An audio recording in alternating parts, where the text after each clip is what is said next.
예, 오늘부터 계시록 6장을 통해서 이제 인에 대해서 알아보겠습니다. 오늘은 첫째인 흰말 탄자에 대해서 말씀드리는데, 자, 인재앙은 시작되었는가? 여러분 시작됐습니까? 안 됐죠. 예수님께서 계시록 5장 7절에 아직 왕권을 안 받으셨어요. 그래서 아무것도 시작이 안 됐고요. 마태복음 24장 32절에 보면 무화과 나무의 비유를 배우라. 그 가지가 연하여지고 잎사귀를 내면 여름이 가까운 줄 아나니 이와 같이 너희도 이 모든 일을 보거든 인자가 가까이 곧 문 앞에 이른 줄 알라. 내가 진실로 너에게 말하노니 이 세대가 지나가기 전에 이 일이 다 일어나리라. 천지는 없어질지언정 내 말은 없어지지 아니하리라. 그러나 그날과 그때는 아무도 모르나니. 자, 앞에는 마지막 때에 대해서 말씀하시고 또 뒤에서는 모른다고 하시죠. 예수님은 그날과 그때를 다 말씀해 주신 후에 또 그날과 그때는 아무도 모른다고 했습니다. 하늘의 천사들 그리고 아들도 모르고 오직 아버지만 아시느니라. 그러므로 어린 양이 계시록 5장 7절에서 아버지의 그 손에서 두루마리를 취하시는 날이 바로 심판의 시작인 겁니다. 아멘. 예수님이 모르시겠어요? 알겠어요? 모르시겠어요? 항상 아버지와 함께 계시는데 아버지와 나는 하나이시라 했는데, 그래서 하늘의 천사들은 구약시대고 아들도 모르고는 복음시대, 복음시대에 구원을 위해서 오셨기 때문에 그때는 인자의 때죠. 종말의 때가 아니기 때문에 그냥 지금 2000년 전에 알 필요가 없죠. 그래서 모른다 하셨고 오직 아버지만 아시느니라. 종말에는 무화과 나무의 비유를 통해서 인자의 때를 알게 하셨기 때문에 나는 모릅니다라고 우리는 핑계할 수가 없는 겁니다. 무화과 나무의 비유를 배우라고 그랬어요. 계시록 5장 6절까지 하나님의 보호자 앞에 계신 예수님과 성령님을 통해서 성삼위 하나님께서 함께 하심을 보여주셨고요. 또 7절에 그 어린 영이 나와 보호자의 앉으신 이의 오른손에서 두루마리를 취하시면 심판의 권한, 이 왕권을 예수님이 받으시죠. 이제는 길과 진리와 생명을 주던 성령의 시대에서 이제 심판의 시대로 도래하는 겁니다. 그래서 6장은 6인을 통해서 환난 안에 있을 일을 미리 보여주고 7인으로 봉한 책의 내용들이 하나하나 펼쳐지는데, 1에서 6째 인은 환난 안에 있을 일들을요 모두 하나하나 보여주고요. 7째 인은 이스라엘 백성들이 구원받고 돌아오는 모습을 보여줍니다. 이는 1에서 6째 인과 7째 인으로 여러분 나눠서 풀어야 돼요. 아멘. 7이라는 숫자를 유념해 두세요. 7. 6까지는 사람이 하는 일이고요. 7은 무조건 다 하나님이 하세요. 그래서 7째 나팔, 7째 대접 다 하나님이 하시는 겁니다. 그래서 7째인 7째 나팔, 7째 대접은 하나님이 직접 하시는 일입니다. 사람이 절대 할 수 없는 일들을 하시는 거예요. 자, 지금도 요한의 때와 같이 성령 시대입니다. 계시록을 기록한 요한의 때와 같이 성령 시대예요. 사도 요한이 성령에 감동되어 하늘 보좌에서 보았던 그 일들을 지금 저와 여러분도 동일한 성령 안에서 예수 그리스도의 계시로 알게 하셨고 또 반드시 속히 일어날 일들을 교회에 전하고 증언하라 명하셨습니다. 계시록 22장 16절에 나 예수는 교회들을 위하여 내 사자들을 보내어 너희에게 증언하게 하였노라 했습니다. 자, 오늘은 이제 인에 대한 서론을 살펴볼 건데, 자, 서론입니다. 7년 동안 있을 일을 7인으로 한 일의 7년 환란을 소개하고 있습니다. 이는 창세기와 같습니다. 하나님의 계획을 펼쳐놓은 도면과 같습니다. 이는 7년 환란에 있을 일을 미리 소개하고 보여주는 것인데, 그냥 단순하게 말하면 인을 뗀다는 것은 영화로 비유하면 그냥 우리가 예고편을 보는 것과 같습니다. 다음에 있을 일을 미리 보는 거예요. 미리 환란의 내용을 보여줌으로 대처하고 준비할 수 있게 했습니다. 계시록 6장 1에서 6인으로 6장이 나오는 첫째 인에서 6째 인으로 환란 전체의 내용 중 제일 중요한 움직임을 여기다가 이야기해 놓은 겁니다. 제일 중요한 것들을. 그리고 전 3년반은 후 3년반은 똑같이 1260일인데 전 3년반은 1260일로 하고 후 3년반은 42달로 그냥 나눠놨어요. 그래서 전 3년반은 나팔을 통해서 알곡을 추수하고 후 3년반 42달은 대접으로 쭉정이를 심판하는 진노의 시간이기에 그날에는 살아남을 자가 없습니다. 마태복음 10장 32절에 누구든지 사람 앞에서 나를 시인하면 나도 하늘에 계신 내 아버지 앞에서 그를 시인할 것이요 누구든지 사람 앞에서 나를 부인하면 나도 하늘에 계신 내 아버지 앞에서 그를 부인하리라. 그래서 환란 속에 우리가 들어가면 순간순간입니다. 여러분은 여러분의 믿음을 시인하고 고백하면서 가는 겁니다. 환란 전체가 그렇습니다. 우리에게는 예수님을 부인할 만한 일들이 막 생기는데 그때마다 여러분이 시인하고 가셔야 돼요. 여기 잠깐 참지, 여기서 잠깐 그냥 예수님을 모른다 하지, 이런 게 아니고 그 순간순간마다 여러분이 다 시인해야 돼요. 그래서 1에서 7일은 있는데요. 자, 인과 나팔이 하나입니다. 아멘. 인과 대접이 하나예요. 그러니까 인이랑 나팔이 함께 가고 인이랑 대접이 함께 간다는 거예요. 인의 재앙이 함께 가고 나팔의 재앙이 동시에 함께 가고, 그래서 함께 움직이고요. 인은 환난 안에 있을 모든 일을 다 담고 있습니다. 사람의 모든 역사는 6으로 끝나고 7은 하나님의 시간이죠. 전 3년반은 생명이 있는 자들을 구원하기에 1260일로 하루하루로 계산하고, 후 3년반은 생명이 없습니다. 그래서 42달. 그래서 성경에 42달이 40이라는 숫자를 찾아보면 다 살육당하는 것만 나옵니다. 그죠?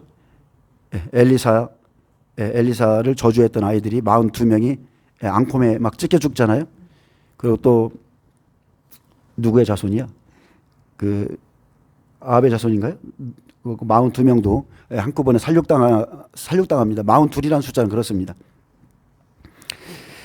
자, 1에서 6째에는 환란한 7년의 줄거리를 모두 소개합니다.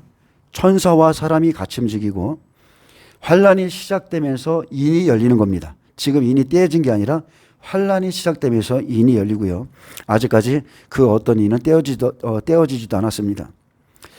자, 마지막 때 책은요. 지금 봉해졌지만, 자, 예수님께서 인을 떼실 때 열면은 한순간에 다 열려요. 아멘. 순서대로 열리고 한참 있다 열리고 이런 게 아니라 한순간에 열릴 때 다 열립니다. 그래서 처음에 세 번째 인이 기근이죠. 이렇게 순서대로 열리는 게 아니라 환란 속에 들어가면 첫 번째가 7년 기근이 시작이에요. 그래서 환란 속의 일들, 그 줄거리를 소개하기 위해서 첫째 인이야, 둘째 인이야 이렇게 말하면서 어떤 인인가를 나타내는 것 뿐입니다.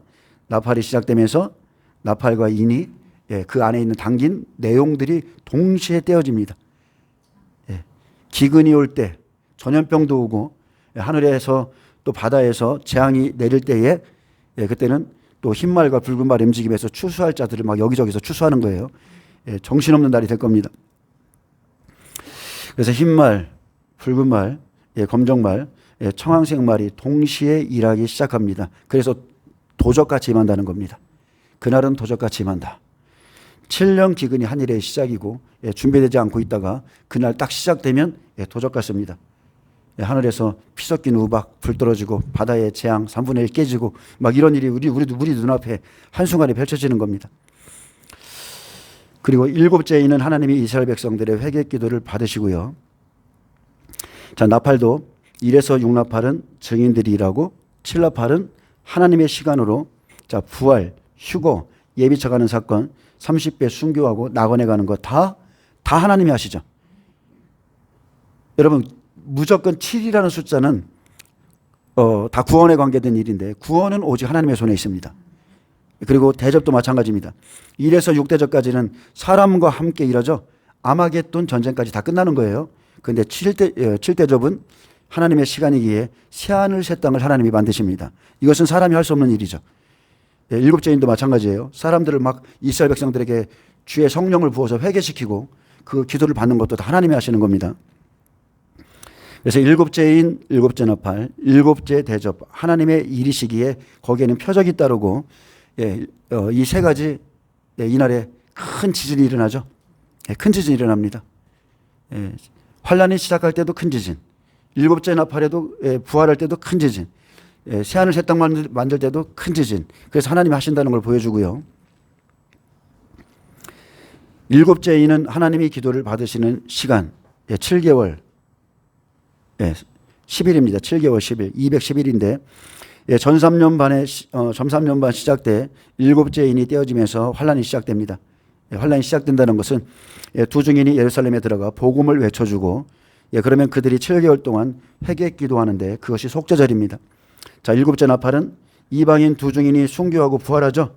이스라엘 장자 14만 4천이 휴거하는 날이고, 아벨 이후로 순교자들이 부활하며 마지막 추수가 이루어지는데, 60배들이 소활성에 숨어 있다가 하나님이 예비하신 예비처로 들어가는 사건이 생기고 남은 자손들 30배들이 또 한 번 우상 숭배를 거부하고 순교함으로 낙원으로 들어갑니다. 그리고 후 3년반이 시작되죠. 그리고 후 3년반 시작되면 대접장이 쏟아지고 일곱째 대접에서는 새하늘과 새 땅을 만드십니다. 이렇게 후 3년반이 끝나는데 이 모든 것이 사람의 힘으로 안 되고 1에서 6인까지는 다 사람이 일하고 7이라는 숫자는 다 하나님이 일하십니다. 인장은 되었는가? 하나도 시작되지 않았습니다. 하나도 안 됐어요. 예수님께서 아직 안건을 취하시지 않았습니다. 자, 많은 사람들이 흰말은 적그리스도다, 흰말은 거짓 선지자다 말하는데 아니죠. 그렇지 않습니다. 흰말은 우리가 간단하게 한일에 1260일은요 예수님의 생애를 재현하는 시간이에요. 이스라엘 땅에 예수님이 오셔서 율법 백성들 추수했듯이 마지막 이방인 두 중이도 똑같죠. 이방인 그러니까 복음을 가진 이방인 두 중인이 이스라엘 땅에 들어가서 복음의 나팔을 불어주는 것, 똑같은 시간에 예수님이 하신 일을 감당하기 때문에 예수님 초림에 사역을 시작하고 성령을 받자마자 누가 일했어요? 천사들이 일했습니다. 성령을 받으면 여러분에게 다 천사들이 옵니다. 그것을 보시길 바랍니다. 그래서 예수님께 수종들던 그 천사들, 무덤문을 굴리던 그 천사들 다 흰옷을 입었죠. 그들이 흰말입니다. 흰말. 알곡을 추수하는 흰말. 붉은 말은 아무리 복음을 전해도 축정이들 안 들어오죠. 그것을 추수합니다. 계시록 17장에 음녀는 붉은빛 짐승을 타고 일한다고 했고요. 전 3년반이 마치면 계시록 12장에 용과 미가엘 천사장의 싸움이 있죠. 이 영적 세계를 보여주셨는데, 그래서 환란 속에 활을 가진 흰말 천사는 하나님의 말씀을 이루는 천사장이고, 이 천사들은 증인들을 도와서 알곡의 단을 묶습니다. 이들이 누군가? 계시록 4장에 나오는 보좌 주변에 있던 24장로들이 있었고 내생물이 있었는데, 이 내생물이 환란 안에서 사명을 감당합니다. 오라 말하면 천사들이 나와요. 자, 계시록 6장 1절 보겠습니다. 내가 오매 어린 양이 7인 중에 하나를 떼시는데, 그때 내가 들으니 내 생말 중에 하나가 우레소리 같이 말하되 오라 하기로. 자, 보좌에 앉으신 하나님의 오른손에서 두루마리를 취하시고 그 인을 떼기에 합당하신 유일하신 분, 열방을 심판하실 어린 양 예수께서 심판의 왕으로서 인을 뗍니다. 7인 중 하나를 떼실 때 보좌 옆에 있던 네 생물 중 하나가 우레소리 같이 오라 말하는데, 여기에서 우레소리는 계시록 4장 5절에 보좌로부터 나오는 하늘의 소리를 가리키고, 또 그는 보좌 주위에 있던 네 생물 중 한 명의 천사장입니다. 인을 떼시는 목적은요, 이 땅의 심판을 위한 재앙을 내리기 위해서입니다. 아멘. 자, 첫째 인을 떼면 흰말이 있습니다. 자, 흰말의 존재는 하늘 보좌에서 나왔다는 거고, 그는 하늘의 천사며 또한 하늘의 영입니다. 네 생물 모두 하나님의 보내심을 받은 천사장으로서 말씀대로 움직이는 자고요. 스가랴 6장 1절에서도 흰말이 나오는데, 그곳에서는 색깔이 특정한 의미를 가지지 않았지만 이곳에서는 말탄자와 관련해서 특별한 의미를 가집니다. 자, 흰색은 순결과 승리와 정복을 나타냅니다. 자, 교회마다 십자가의 색깔이 틀리죠. 어떤 곳에는 붉은색, 어떤 곳에는 흰색이 있는데 저희 교회도 마찬가지입니다. 내부는 붉은색, 예수님의 보혈을 상징하고, 바깥에는 흰색, 승리를 상징합니다. 그래서 순결과 승리를 상징하죠. 그리고 정복을 나타내는데, 흰말을 탄 자가 활을 가졌고, 자, 근데 성경에서 활은 하나님의 말씀을 의미하고요. 그가 승리를 상징하는 면류관 스테파노스를 쓴 것으로 보아서 말탄 자는 오직 하나님의 말씀대로 움직이고 말씀대로 승리하며 정복할 것을 보여주고 있습니다. 첫째인의 흰말 탄 자는 그리스도도 아니고 적그리스도도 아니고요. 거짓 선지자도 아닙니다. 하나님의 보내심을 받고 두 증인을 도와서 영적 세계에서 하나님의 뜻을 이루는 천사장입니다. 예수님의 초림 사역에 흰옷 입은 천사들이 사역을 도왔고 수종들었죠. 똑같습니다. 네 생물은 심판을 위해서 예비된 천사장들로 붉은 말, 검은 말, 청황색 말까지 모두 하나님이 보내셨습니다. 좋은 일을 하건 나쁜 일을 하건 다 하나님이 보내셨다는 거예요. 아멘. 그래서 알곡을 모으는 것도 마지막 때 미혹의 역사를 보내어서 쭉정이를 모으는 것도 그리고 기근, 전염병, 전쟁까지도 다 하나님이 모든 것을 다 주관하시고요. 그리고 천사들이 하나님의 명령을 받아서 움직입니다. 계시록 19장 11절에 또 내가 하늘이 열린 것을 보니 보라 백마와 탄자가 있으니 그 이름은 충신과 진실이라 그가 공의로 심판하며 싸우더라. 계시록 19장엔 그리스도께서 친히 재림하실 때 하늘이 열리고 백마 탄자가 있으니 그 이름은 충신과 진실이라 했습니다. 그 이름은 충신과 진실이라 어서 들어보셨죠? 백마를 타신 그리스도의 칭호 그 이름은 충신과 진실이라. 하나님께서 언약하신 모든 것이 신실하고 진실하신 그리스도 안에서 온전히 성취되었고 예수 그리스도의 충성된 이 땅에서의 삶과 죽음과 부활 그리고 이제 심판주가 되셔서 공의로 심판하실 것까지 시사합니다. 그래서 백마, 즉 흰말이죠. 백마는 하늘에 있는 모든 천사들을 말하고요. 탄자는 군대 장관, 천사장이며 그것을 다스리시는 분이 예수님이십니다.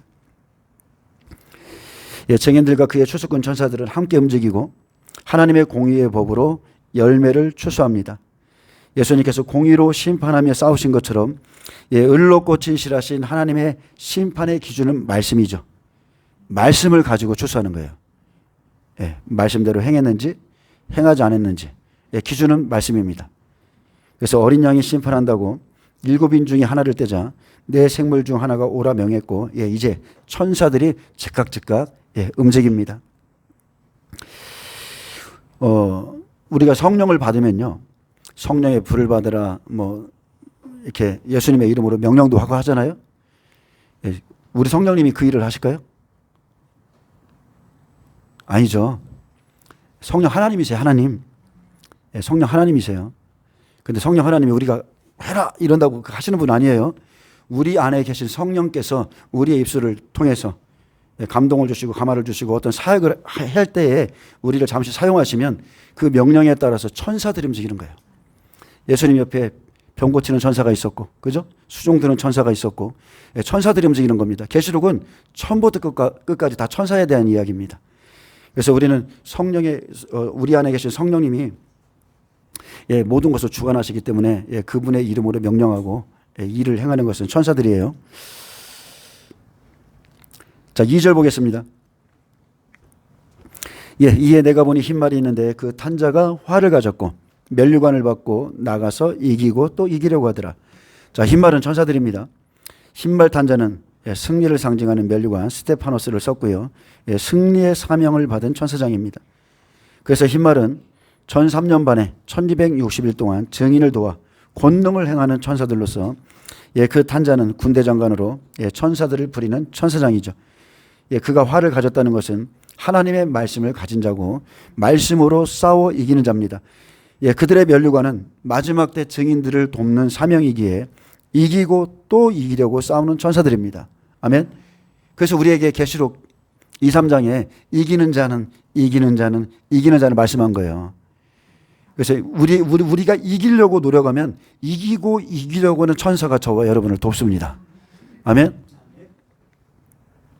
예수님은 늘 자기의 때를 말씀했습니다. 그러므로 예수님의 사역과 함께했던 천사들은 대적자들로부터 공생에게 마칠 때까지 예수님을 지켜주었고 결국 십자가의 승리로 사역을 마쳤습니다. 마찬가지로 두 증인과 함께하는 천사들도 1260일 사명을 마치기까지 이 사람들을 죽지 않게 지켜줄 것이고 하나님께서 정하신 날에 순교함으로 또한 승리할 것을 보여줍니다. 그들이 죽는 것이 승리하는 거죠. 그러므로 하나님께서 3일 반 후에 그들을 다시 살리시고 마지막 때도요. 증인들의 순교는 하나님의 뜻이기 때문에 승리한 겁니다. 죽음이 승리한 거예요. 하나님의 뜻은 하나님께서 정하신 날까지 증인들이 사명을 감당하고 끝까지 믿음을 지키고 순교하는 것입니다. 나는 부활이요 생명이니 나를 믿는 자는 죽어도 살겠고 그래서 이 순교자들이 첫째 부활의 영광에 참여하고 하나님의 보좌에 올라가는 겁니다. 증인들은 말씀을 선포합니다. 말씀을 대언하죠. 그래서 말씀을 이루기 위해서 천사들이 재앙을 내리고 이적을 행합니다. 우리가 구약책을 읽어보면 천사 한 명이 얼마나 많은 사람들을 순식간에 죽입니까? 예, 다윗에게 세 가지 재앙 중에 하나를 택하라. 내가 하나님의 손에 빠지길 원한다. 그랬더니 천사 하나가 나타나서 그죠? 재앙 내리기 시작하니까 7만 명? 7만 명이 한순간에 죽잖아요. 예, 그렇듯이 엄청난 겁니다. 천사의 능력은. 근데 저는 천사 명령권을 발동하는 분을 봤어요. 천사를 부려도 된대. 천사는 하나님이 부리는 거예요. 근데 천사를 부려도 된대. 야, 천사야, 물 떠와. 야, 천사야, 재정을 몰고 와. 그렇게 안 합니다. 하나님 그렇게 안 해요. 옛날에 제가 우스갯소리로 그 얘기 한번 한 적이 있는데, 우스갯소리가 아니라 사실이거든요. 예전에 이제 저희 담임 목사님이 부흥회를 이렇게 좀 자주 하셨는데, 사역을 할 때 그랬어요. 귀신 들린 분이 와가지고, 이거, 야, 귀신아, 나가라. 그러니까 이게 안 나가요. 그러니까 어디를 가야 될지 얘가 몰라. 지금 이제 나가긴 나가야 되는데. 그러니까 이제 여기 목사님이 생각한 게 그 근처에 조개사가 있거든요. 그러니까, 야, 이 조개 사러 가라. 이렇게 조개 사러 가라 그랬거든요. 그랬더니 귀신이 처리가 됐어요. 근데 그 집회에 참석했던 분이 다음 주에 오셔가지고 저희 부목사님한테 물어본 거예요.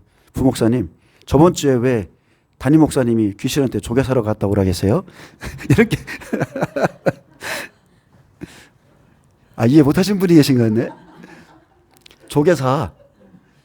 그죠? 절로 들어가라! 이렇게 한 건데, 왜 조개 사러 갔다 오냐고, 이제, 그래서 물어보신 분이 진짜 있었어요, 진짜로.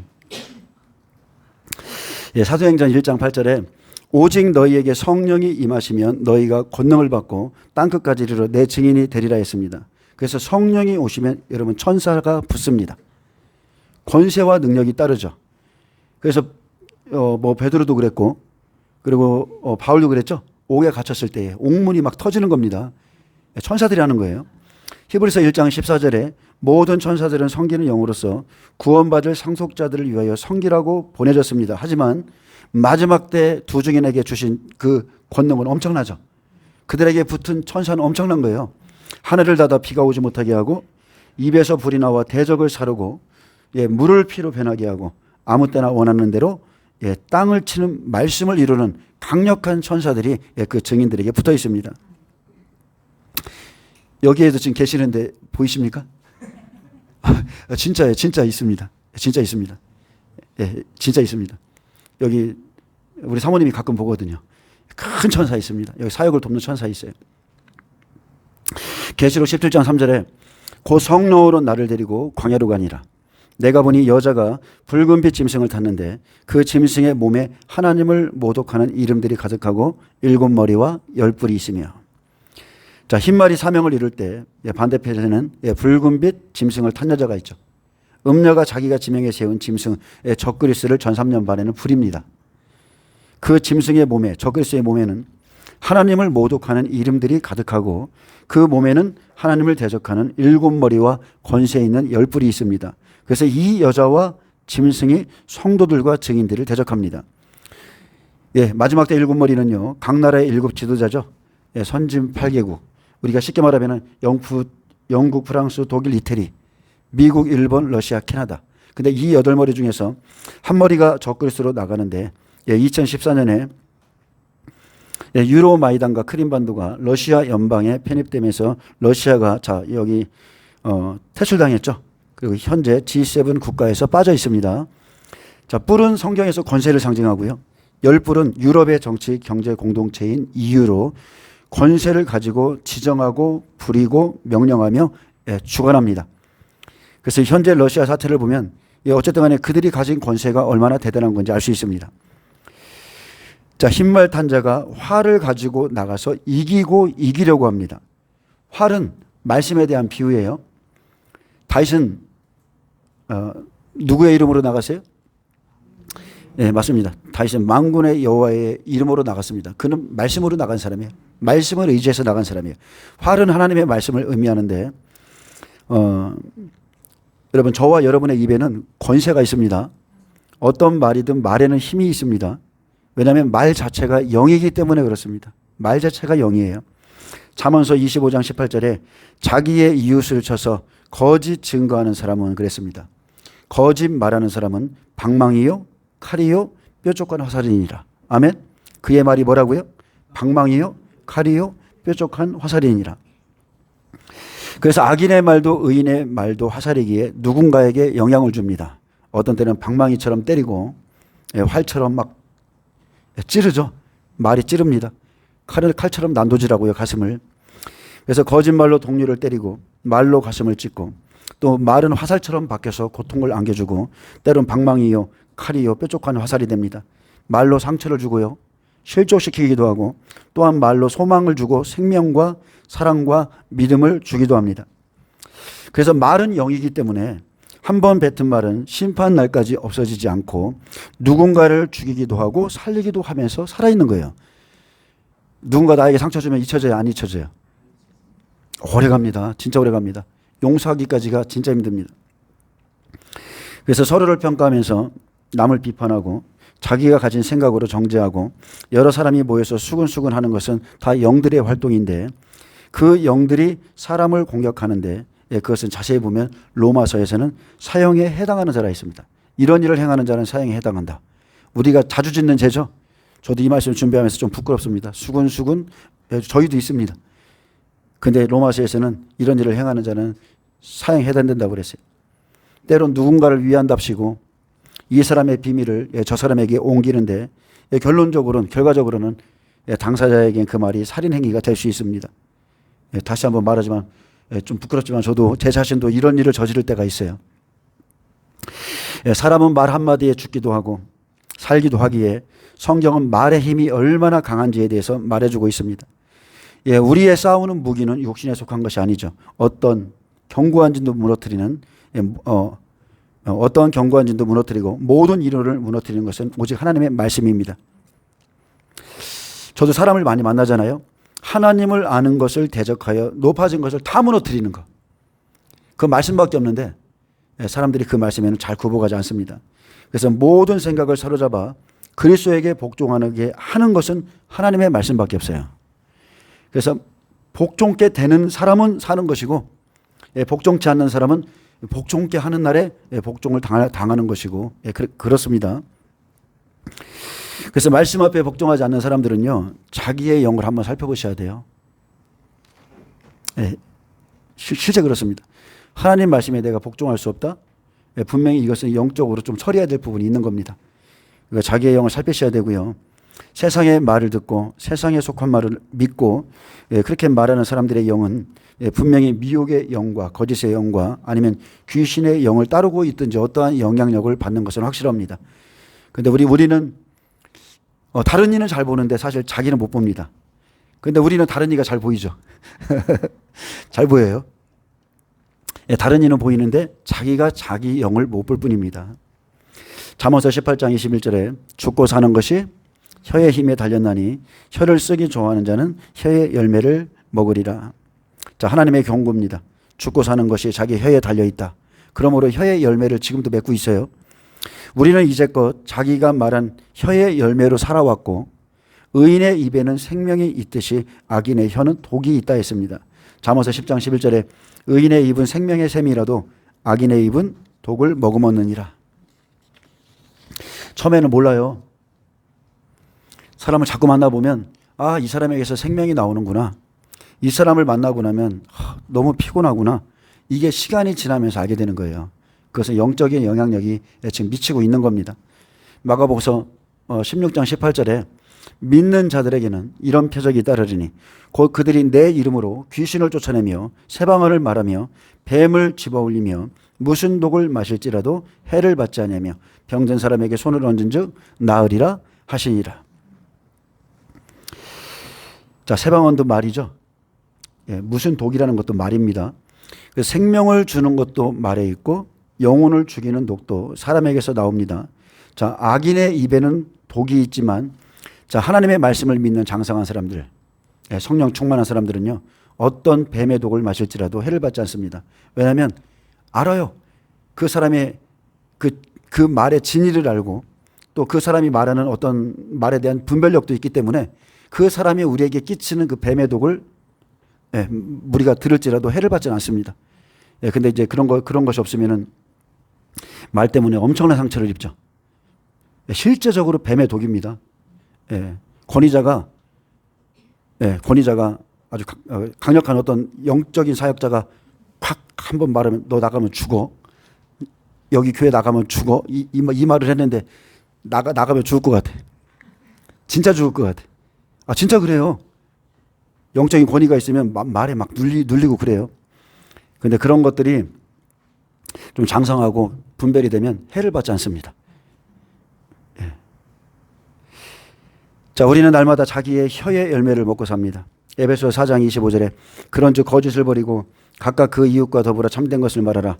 이는 우리가 서로 지체가 됩니다. 그래서 지체된 형제에게 특별히요, 거짓을 말하지 말고 참된 것만을 말하며 좋은 열매를 맺으시기를 축복합니다. 또한 야고보 사도는 너희는 선생된 우리가 더 큰 심판을 받을 줄 알고 선생이 되지 말라 했습니다. 말에 실수가 없는 사람이 온전한 사람인데 말의 실수는 지옥불이라 했습니다. 말은 지옥의 불이 될 수 있죠. 또한 말은 인격이고 그 사람의 품격과 품위도 나타냅니다. 로마서 14장 11, 12절에 보면 주께서 이르시되 내가 살아노니 모든 무릎이 내게 꿇을 것이요 모든 혀가 하나님께 자백하리라 하였느니라. 이러므로 우리 각 사람이 자기 일을 하나님께 직고하리라. 그래서 우리의 말은 마지막 날 심판받습니다. 여러분의 개인적인 말도 심판이고 제가 여기 강대상에서 증거한 하나님의 말씀도 심판의 대상이 될 거고요. 어쨌든 간에 모든 혀가 심판받습니다. 말은 영이죠. 말이 심판받는다는 것은 그 영이 심판받는 거예요. 그 사람의 영이 심판받는 겁니다. 그래서 여러분이 생명의 말을 하시길 축복합니다. 자, 시편 64장 1에서 10절에 보면 활은 하나님의 말씀입니다. 하나님이여 내가 근심하는 소리를 들으시고 원수의 두려움에서 나의 생명을 보존하소서. 주는 악을 꾀하는 자들의 음모에서 나를 건져주소서. 그들이 칼같이 자기 혀를 연마하며 화살같이 독한 말로 겨누고 숨은 곳에서 온전한 자를 쏘리하다가 갑자기 쏘고 두려워하지 아니하는도다. 자, 여기 시편에 보면 다윗이 처한 환경과 형편이 있습니다. 왜 이 사람이 이런 말을 했을까?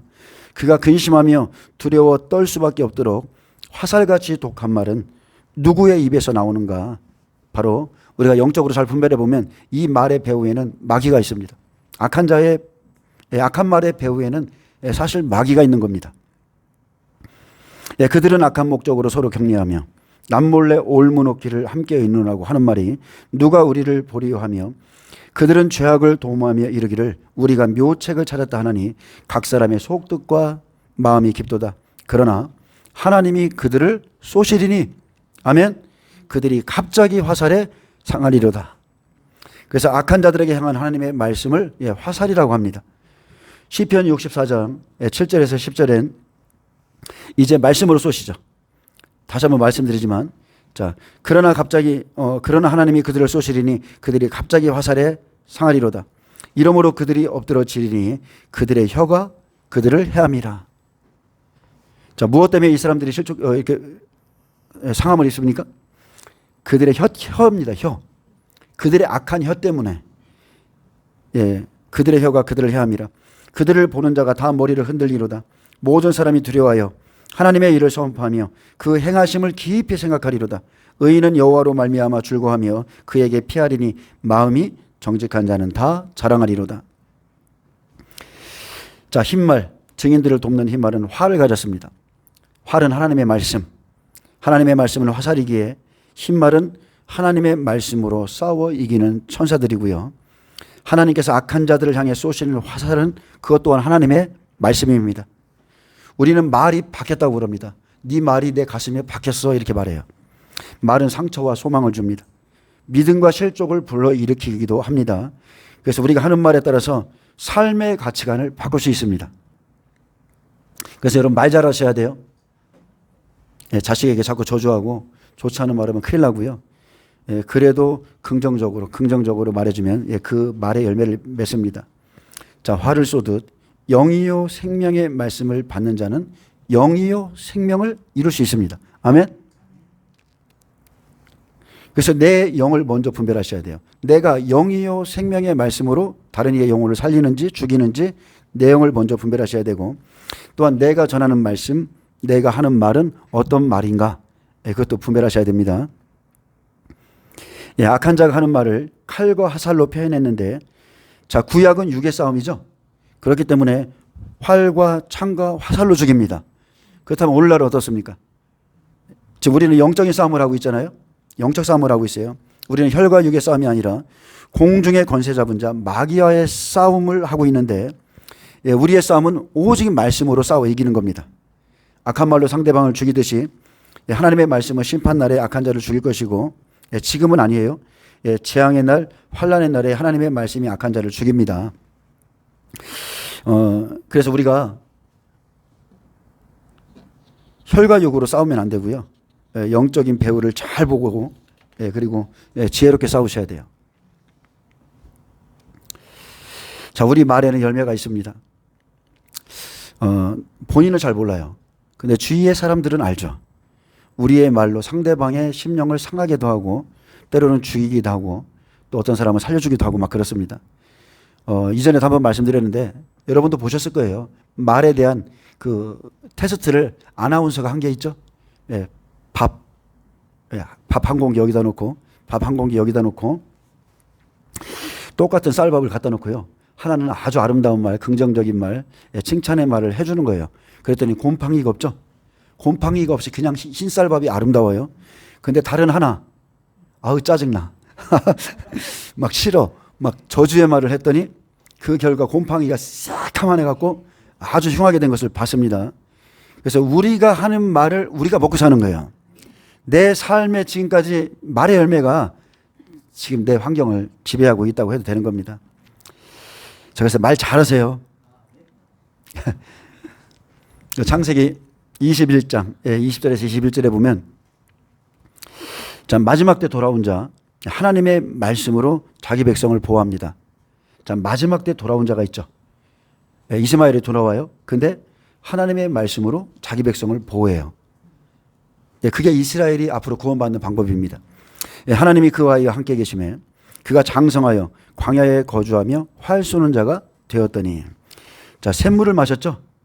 그 전에는 율법의 물을 먹고 있었는데 그게 떨어지자, 자, 그가 한 샘물을 발견하고 먹고 나서 활 쏘는 자가 되었다.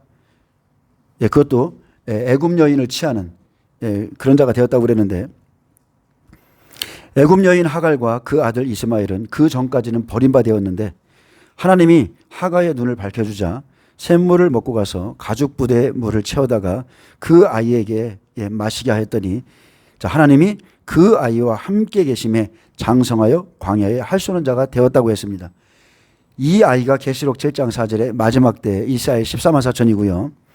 이방인 두 증인이 준 그 복음의 물을 먹고 나면 믿음의 장자 14만 4천이 나오는데, 하나님이 그 아이와 함께 계셔서, 계시록 12장 5절이죠.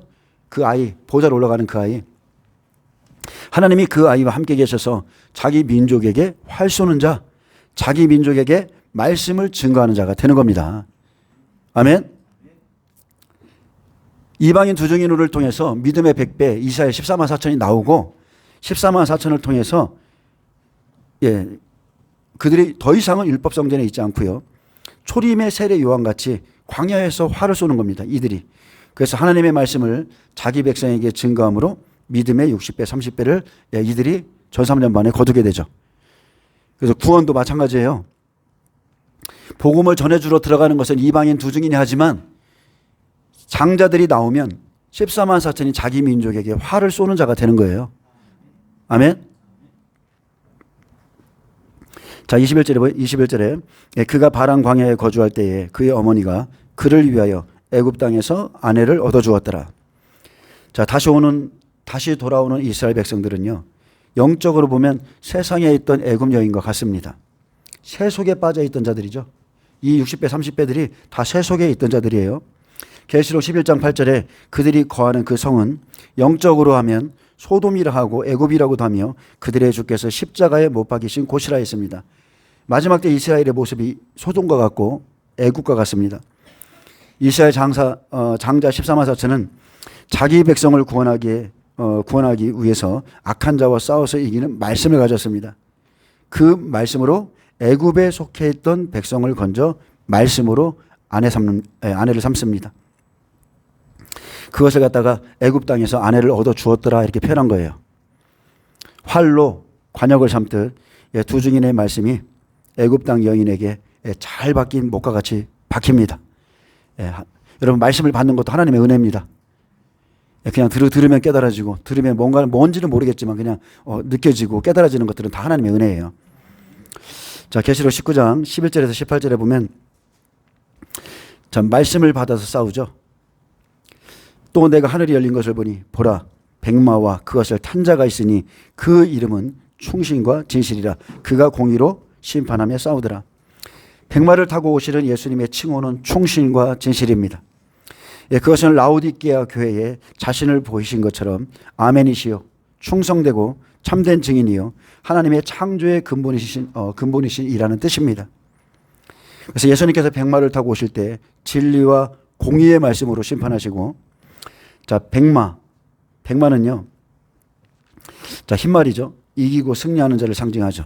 하늘에 있는 모든 천사들, 또 탄자가 있으니 그것은 천사와 천사장을 부리시는 예수님이시고, 그래서 예수님은 마지막 때 하늘에 있는 모든 마지막 때뿐만이 아니죠.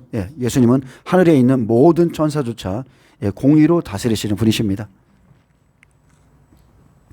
자, 그늘이 불꽃 같고 그 머리에 많은 면류관이 있고 또 이름 쓴 것이 하나가 있으니 자기밖에 아는 자가 없고.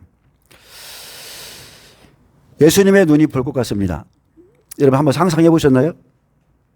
예수님의 불꽃 같은 눈. 우리는 생각할 때 사랑의 눈만 생각하잖아요. 근데 그 불꽃 같은 눈은 인간의 내면을 들여다봅니다. 인간의 내면. 우리의 눈은 마음의 등불이라고 그러는데 세상의 모든 것을 꿰뚫어 보시고, 예수님을 만난 분들이 그러더라고요. 아무 말도 안 해도 예수님은 내 속에 있는 걸 다 아신다. 다 들여다보신다고 하잖아요. 실제 그렇습니다. 자, 그런 능력을 소유하고 계시기에 그분의 판단은 깊고 측량치 못하며 그분만이 완전하십니다. 그의 일소는 모든 것을 아시기에 그에 따른 심판은 공의롭고, 그리스도의 머리에 많은 면류관이 있죠. 그것은 왕관, 헬라어 디아데마타인데 그것은 왕관을 의미합니다. 어떤 왕관인가? 이기고 돌아오는 자에게 줄 면류관이죠. 예수께서 많은 왕관을 가지고 계시는데 그것은 마지막 날에 이기고 돌아오는 자에게 줄 면류관을 많이 갖고 계십니다. 용의 머리에도 7개의 면류관이 있어요. 또 짐승의 머리에는 10개의 면류관이 있습니다. 그것과는 대조적이죠. 자, 면류관은 사명도 의미하는데 각자 다 사명을 따라서 움직입니다. 악인도 악인의 사명이 있고 선한 자도 선한 자의 사명이 있어요. 자, 예수님은 전능하신 왕으로서 온전한 주권과 왕권을 소유하고 계신 분이시고요. 또 13절에 보면 또 그가 피 뿌린 옷을 입었는데 그 이름은 하나님의 말씀이라 칭하더라. 자, 피 뿌린 옷을 입은 분, 그 예수님은 단 한마디로 정의하면 하나님의 말씀입니다. 예수님은 태초부터 하나님과 함께 계신 말씀이셨고 말씀이 육신으로 이 땅에 오신 분이시죠. 율법은 모세로 말미암아 주어진 것이요 은혜와 진리는 예수 그리스도로 말미암아 온 것이라. 그래서 공생애 내내 처음 입을 열어 가르쳐 이르시되 공생애 내내 하신 말씀, 그 말씀이 진실되고 온전한 것임을 서약하기 위해서 십자가에 달리셔서 자기 몸에 피를 뿌렸죠. 하나님의 말씀이 참되고 그대로 이루어질 것을 십자가에서 확증한 겁니다. 구약의 두루마리에다가 피를 뿌린 것이나 예수님의 몸에다가 직접 피를 뿌린 것이나 똑같습니다. 자, 그 이름은 하나님의 말씀이라 칭하더라. 말씀이 육신이 되어 이 땅에 오신 예수님이고 피 뿌린 옷을 입었다는 것은 이사야에 잘 나타나 있습니다. 이사야 63장에 보면 백마를 탄 자가 예수님이심을 증거하고 있습니다. 자, 이사야 63장을 좀 피겠습니다. 이사야 63장 1절에서 6절.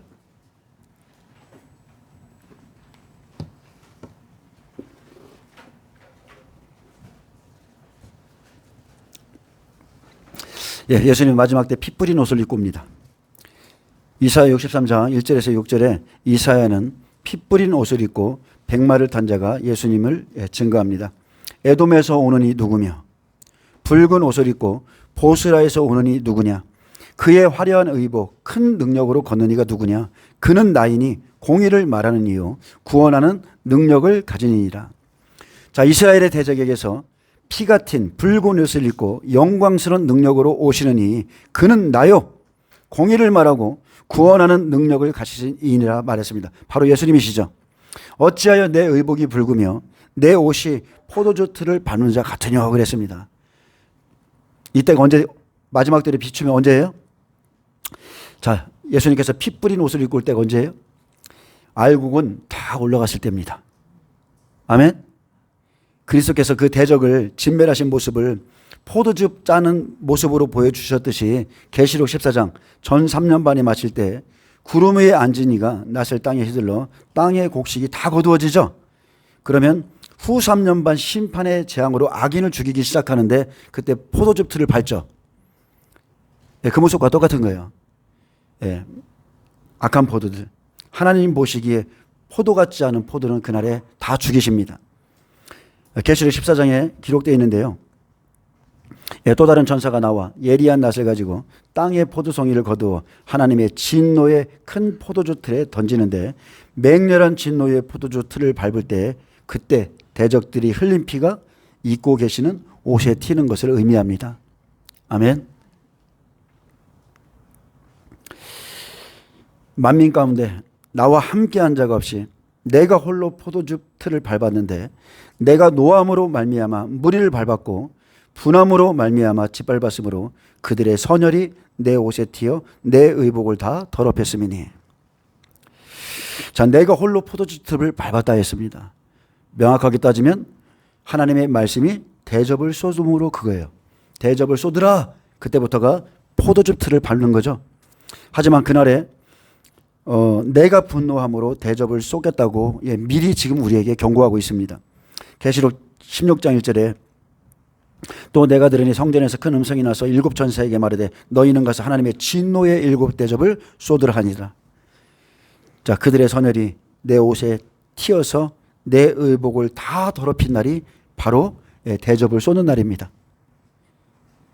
이는 내 원수 갚는 날이 내 마음에 있고 내가 구속할 해가 왔으나 내가 본즉 도와주는 자도 없고 붙들어 주는 자도 없으므로 이상히 여겨 내 팔이 나를 구원하며 내 분이 나를 붙들었습니다.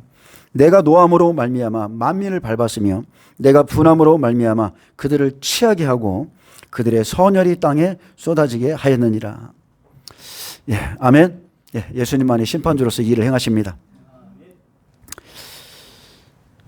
왜 이렇게 예수님이 분노할 수밖에 없을까요? 왜 이렇게 예수님께서 분노할 수밖에 없을까? 여러분 한번 입장을 바꿔놓고 생각해 보세요. 예수님께서 십자가에서 자기의 피를 다 쏟아서 우리를 구원하셨습니다. 그 사랑을 우리에게 부어주셨어요. 성령을 보내주셨고 우리에게 새 생명을 주셨으며 우리에게 내세의 기쁨도 알게 하셨죠. 그런데 우리가 이들이 여전히 애굽을 사랑하는 겁니다. 먹고 마시고 하나님보다 더 이런 것들을 사랑하고 여전히 땅의 것, 육의 소욕을 따라 열매를 맺었기 때문에 끝날에 열매 맺지 못하는 그런 땅의 곡식과 포도나무를 다 심판하는 겁니다. 그렇다면 우리는 어떻습니까? 이 마지막 심판의 시대에 하나님의 진노 아래에 있지 않으려면 나는 어떻게 살아야 되는가? 우리 이 부분에 대해서 한번 진지하게 생각해 봐야 됩니다. 목회자들은 제 입장에서는 그렇습니다. 제 입장에서는 나에게 와서 말씀을 듣는 분들을 어떻게 인도하고 이끌어갈 것인가. 만약에 이것을 잘못하면 복이 되기도 하고 화가 되기도 하기 때문에 그래요. 그래서 심판이 실제 우리 시대에 곧 있음을 믿는다면 저와 여러분은 어떻게 해야 됩니까? 이 세대가 지나가기 전에 진짜 주님이 오신다고 여러분이 지금 듣고 계신데 이것이 믿어진다면 나는 지금 무엇부터 준비를 해야 되는가? 여러분 한번 말씀 앞에서 한번 엎드리시고요. 잘 생각하시고 결단을 하셔야 됩니다. 우리는 시대가 분별이 됩니다. 그리고 이미 지금 계속 시대 분별을 통해서 이 시대를 분별해 봤는데 그렇다면 예수님이 오심을 믿는 여러분은 지금 어떻게 살고 있습니까? 그날에 포도가 포도 같지 않으면 진노의 포도주 틀에 다 밟히는데 어떻게 살고 있는가? 혹시나 내가 진노의 포도송이가 되어서 그분의 선혈에 우리의 선혈이 그 옷에 튀기지 않을까? 우리도 한 번쯤 생각해 봐야 돼요. 우리는 다 착한 사람이야. 예수님이 오시면 우리는 다 구원받을 것 같아. 다 그렇게 생각해. 성경을 열어봐도 나는 의인이고 사울은 저 사람이고 다 이렇게 생각하는데 우리 자신을 한번 스스로 점검해 보셔야 돼요. 예수님께서 피 뿌린 옷을 입고 만국을 치러 오는 이날, 이것은 남의 이야기만이 아닙니다. 정말로 그렇습니다. 그날 분명히 축정인은 다 대접지향에 넘기신다 했는데 지금 우리는 어떻게 준비하고 살고 있는지 우리 한번 생각해 봐야 돼요. 자, 이렇게 계시록 19장 13절까지는요. 하늘 보좌의 모습을 보여주고 또 14절부터는 천사들이 내려와서 활동하는 모습을 보여줍니다. 하늘에 있는 군대들이 희고 깨끗한 세마포 옷을 입고 백마를 타고 그를 따르더라. 자, 백마는 하늘의 군대죠. 자, 그를 따른다는 것은 하나님의 명령을 따르는 것이고 하늘에 있는 군대들은 천사들과 또 이기고 구속받은 하나님의 모든 백성을 의미합니다. 희고 깨끗한 옷을 하늘에서 받아 입고 백마를 타고 천사들과 함께 예수님의 명령을 따라서 경건치 않은 자들을 치러 오는 날, 의의 말씀, 공의의 말씀, 그리고 예리한 검으로 칩니다. 15절에 그의 입에서 예리한 검이 나오니 그것으로 만국을 치겠고 친히 그들을 철장으로 다스리며 또 친히 하나님 곧 전능하신 이의 맹렬한 진노의 포도주스를 밟겠고. 자, 그날에 그의 입에서 나오는 예리한 검은 심판의 말씀이죠. 명령하신 심판의 말씀이고요. 오직 하늘의 군대는 그 말씀을 받아서 싸웁니다. 공의의 말씀으로 만국을 치고 다스리고 밟죠. 친히 그들을 철장으로 다스리듯 전삼년반은 철장 권세를 가지고 싸웁니다. 어느 교회죠? 철장 권세. 에서버투 두아디라. 두아디라 맞죠? 두아디라 철장 권세. 저희 교회에도 철장 권세 내려와 있습니다. 아멘? 안 믿으시는 것 같으네. 여기 철장 권세 내려와 있어요. 제가 한 말이 아니고 예전에 제가 섬겼던 담임 목사님이시죠. 스승님이신데 그분이 이제 제가 여기를 교회를 개척하려고 여기를 계약을 하고 인테리어를 하기 전이죠. 계약을 하고서 이제 만나서 여기 자리를 좀 보고 싶다 해서 여기를 딱 모시고 왔는데 저 계단에서 올라오자마자 그분이 들어오시자마자 여기 도대체 개척도 안 했는데 왜 철장 권세가 내려와 있어? 그분이 처음에 그렇게 말씀하셔서 처음부터 여기는 처음부터 기도가 잘 됐어요. 처음부터 그랬어요. 하나님이 예배하신 장소처럼 처음부터 그렇게 기도가 잘 됐는데 여기에는 철장 권세가 내려와 있습니다. 여기 오면 귀신들은 끝납니다. 아주 일납니다.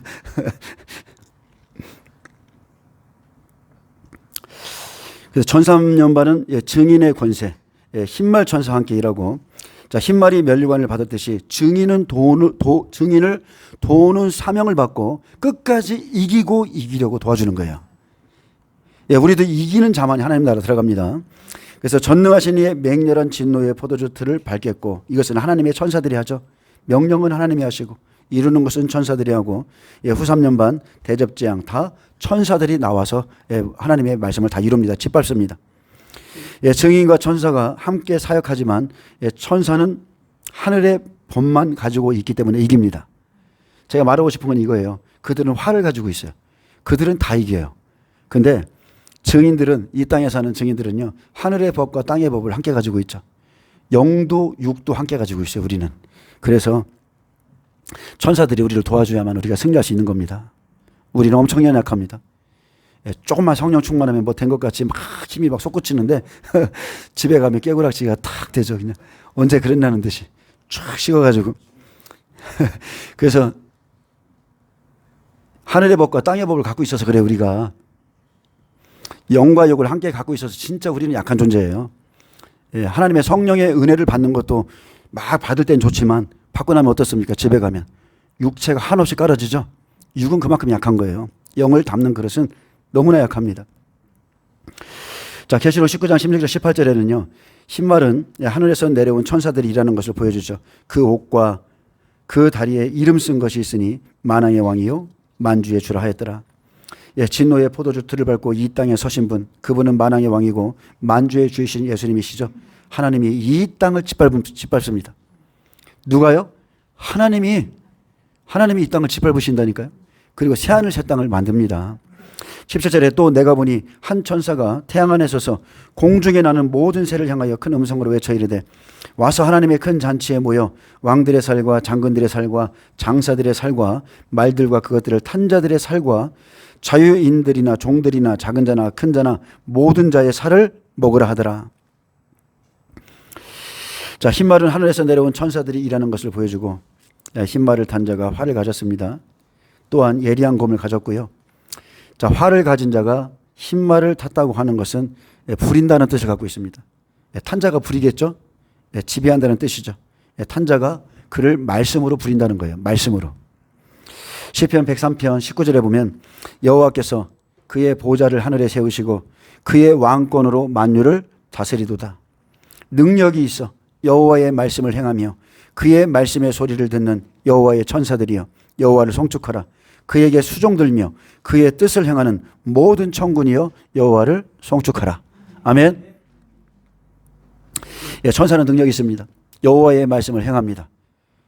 그의 말씀의 소리를 듣습니다. 하나님의 말씀의 소리를 들어요. 그리고 그분의 모든 뜻을 천사들이 행합니다. 자, 이제 말씀을 맺겠습니다. 자, 계시록 17장에는 음료도 자, 붉은빛 짐승을 타고 일한다고 그랬습니다. 음료도 그를 부려요. 계시록 12장엔 전 3년 반이 마치면 자, 하늘에서 큰 용, 옛뱀, 마귀를 쫓아낸 미가엘과 그의 천사들이 나오죠. 자, 전 3년 반 동안에 이 천사가 배후에 있었다는 거예요. 한쪽에서는 용, 그의 천사들이 있었고, 그죠? 한쪽에서는 미가엘, 그의 천사들이 다 도왔어요. 근데 전 3년 반이 딱 끝나고 계시록 12장, 부활과 휴거가 일어나니까 이 용들이 아주 땅으로 내어 쫓기는 거죠. 그래서 활을 가진 흰말 천사는 적그리스도가 아니라 증인들을 도우라고 보낸 그 하나님의 말씀을 행하는 천사장들입니다. 아멘. 천사가 없이는 물을 피로 변하게 하고 불을 끌어당기고 기근이 오게 하고 그런 거 못해요. 천사장이 반드시 있어야 됩니다. 마태복음 4장에 예수님께서 사역을 시작하시기 전에 사탄에게 시험 받을 때도 천사들이 수종 들었습니다. 그것과 똑같다고 보시면 됩니다. 흰말 천사들. 이기고 이기려고 하는, 예수님께서도 몇 번의 죽을 고비를 넘기셨죠. 그때까지 보호하는 거예요. 이기고 이기려고 순교할 때까지, 하나님이 정하신 그 순간까지, 마지막 때도 두 증인의 사역을 마칠 때까지 돕는 천사장이 준비되어 있습니다.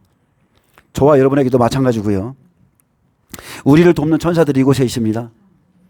지금 우리는 준비하고 있지만 마지막 때 하나님이 어떻게 사용하실지는 아무도 모릅니다. 그래 우리는 분명하게 말씀으로 승리합니다. 말씀으로 승리해요. 기도하겠습니다. 주님 감사합니다. 마지막 때 천사들의 전쟁이 있습니다. 증인들과 또한 마귀의 세력들 가운데 이제 알곡과 가라지를 나누는 이때에 하나님의 천사들이 움직일 것을 바라봅니다. 우리가 알곡으로서 다 묶일 수 있도록 은혜 베풀어 주시고, 특별히 마지막 시대에 생명의 생교회를 통해서 많은 영혼들이 죽게 돌아갈 수 있도록 잘 준비된 자들이 되게 하여 주옵소서. 감사하며 예수님의 이름으로 기도합니다. 아멘. 하나님 병과 박수를 드립니다.